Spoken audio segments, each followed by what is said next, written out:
Halo teman-teman, pada video pembelajaran ketiga kali ini kita akan belajar tentang bisnis model kanvas pada sisi kirinya atau bagaimana kita mencoba untuk melakukan value creation.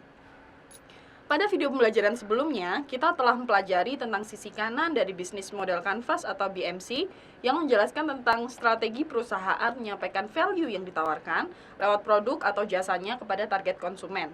Nah, selanjutnya pada video ini kita akan bergeser ke sisi kiri BMC yang menjelaskan tentang proses value creation atau cara membentuk value yang kita janjikan. Sisi kiri BMC terdiri dari 4 blok, yaitu Key Resource, Key Activities, Key Partnership, dan juga Cost Structure. Seperti halnya pada sisi kanan, setiap blok di sisi kiri ini juga saling berkaitan dan menunjang satu sama lain. Selain itu, urutan penjelasan setiap blok di video ini kembali menunjukkan alur pengisian BMC pada sisi kiri. Blok pertama untuk mengisi proses value creation di sisi kiri BMC adalah Key Resource. Blok Key Resource ini menjelaskan tentang aset dan sumber daya yang dibutuhkan perusahaan untuk menyampaikan value proposition-nya. Selain itu, Key Resource juga dibutuhkan perusahaan untuk menjangkau konsumen, menjaga hubungan dengan segmen konsumen, dan tentunya memperoleh pendapatan. Key Resource dapat berupa 1. Aset fisik, misalnya gedung, mesin, jaringan distribusi, pabrik, dan lain sebagainya. 2. Intelektual, misalnya hak kekayaan intelektual, paten, merek, hak cipta, database konsumen, dan lainnya. Ketiga, sumber daya manusia, yaitu staff, tenaga ahli, atau individu yang penting bagi kelangsungan usaha kita. Dan yang terakhir, keempat, sumber daya finansial seperti cash, kredit, saham, dan lain sebagainya. Blok kedua adalah key activities yang menjelaskan aktivitas operasional yang harus dilakukan perusahaan agar rancangan BMC ini dapat bekerja dengan efektif. Setiap perusahaan dapat memiliki skema key activities yang berbeda tergantung pada jenis, bidang, dan model bisnis yang dijalankan.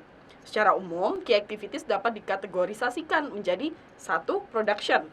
Production ini misalnya mendesain atau membuat produk dan umumnya banyak dilakukan oleh perusahaan manufacturer. Kedua, problem solving, misalnya perusahaan di bidang konsultansi, rumah sakit, dan lainnya yang berorientasi pada layanan bantuan untuk menyelesaikan masalah yang dihadapi konsumen. Ketiga, platform atau network, misalnya pada perusahaan-perusahaan di bidang teknologi yang aktivitas operasionalnya melakukan pengembangan platform dan lainnya.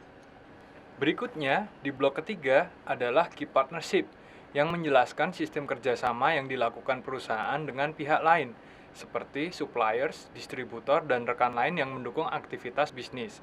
Terdapat 4 tipe kerjasama yang dijalin perusahaan dengan rekannya.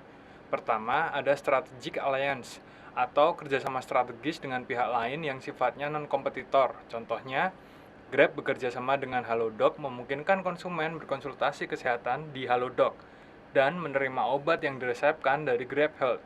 Kedua, co-opetition atau kerjasama strategis di antara kompetitor, misalnya kerjasama yang dilakukan antara Gojek dan Bluebird. Ketiga, ada joint ventures yang bertujuan untuk membangun bisnis baru. Keempat, ada buyer-supplier relationships, guna memastikan adanya supply bahan baku yang memadai. Di blok terakhir dari BMC adalah cost structure, yang menjelaskan pos pembiayaan yang harus dikeluarkan perusahaan untuk mendukung aktivitas bisnisnya. Cost structure dalam BMC terbagi menjadi 2 jenis, yaitu pertama ada cost driven business model, berfokus untuk meminimalisir biaya yang perlu dikeluarkan perusahaan. Misalnya pada maskapai low cost carrier, biasanya model bisnis yang dikembangkan akan berupaya meminimalisir biaya operasional agar dapat memberikan harga yang lebih terjangkau bagi konsumen. Kedua, ada value-driven business models yang lebih menitik beratkan pada proses value creation dibandingkan meminimalisir biaya.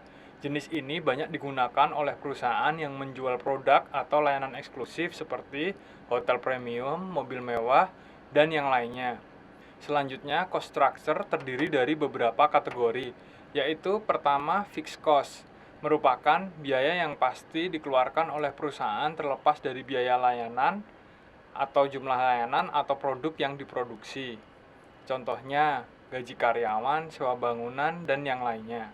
Yang kedua yaitu variable cost, biaya yang mengikuti naik turunnya jumlah layanan atau produk yang diproduksi. Ketiga, ada economies of scale, yaitu keuntungan yang diperoleh perusahaan seiring dengan meningkatnya jumlah output yang dihasilkan. Semakin besar output yang dihasilkan, maka harga rata-rata setiap unit akan lebih murah dan keuntungan akan lebih besar. Keempat, ada economies of scope, yaitu keuntungan yang diperoleh perusahaan seiring dengan lingkup operasionalnya yang semakin besar. Contohnya, Gojek memungkinkan seluruh pelanggannya memesan sarana transportasi, memesan makanan, mengirim barang, hingga melakukan pembayaran tagihan rumah tangga pada satu aplikasi yang sama.